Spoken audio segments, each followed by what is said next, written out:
ते असां अफ़सोसनाक ख़बर शेयर करे रहिया आहियूं। कंबर में वॾे भाउ गोलियूं हणी पंहिंजे नंढे भाउ खे क़त्ल करे छॾियो।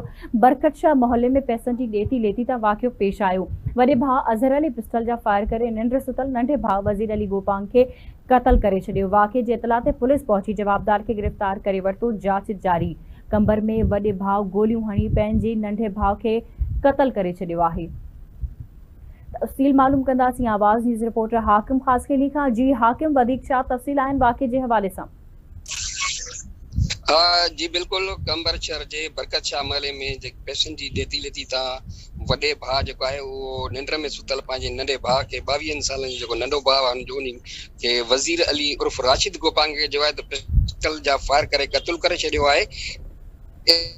इतला ते सिटी पुलिस जेकी आहे वारे वारे हंधि पहुची लाश पंहिंजी तहवील में वठी पोस्टमार्टम लाइ DHQ अस्पताल आंदो, जिते ज़रूरी जेकी कार्रवाई बाद लाश जेको आहे उहो वारसनि हवाले कयो वियो आहे। ऐं मक़तूल नौजवान जो जेको लाश जेको आहे घर पहुचण ते रोड गिराड़ो पइजी वियो आहे। पुलिस जवाबदार खे जेको आहे त उहो गिरफ़्तार करे वरितो आहे। पुलिस जो चवणु आहे त ॿई भाइर जेके आहिनि त इहे शहर जे पिपुल चौक ते बर्फ़ विकिरो कंदा हुआ ऐं पैसनि जी ॾेती लेती तां गुज़िरियल ॾींहुं ॿिन्ही भाइरनि में मुंहमारी थी हुई। ऐं जंहिं तां मशीर जी वॾो भाउ जेको आहे उहो जवाबदार जेको आहे अज़हर गोपांग निंड में सुतल नंढे भाउ जेको 22 सालनि जो वज़ीर अली उर्फ राशिद गोपांग खे पिस्टल जा फायर करे जेको आहे क़त्ल करे छॾियो आहे।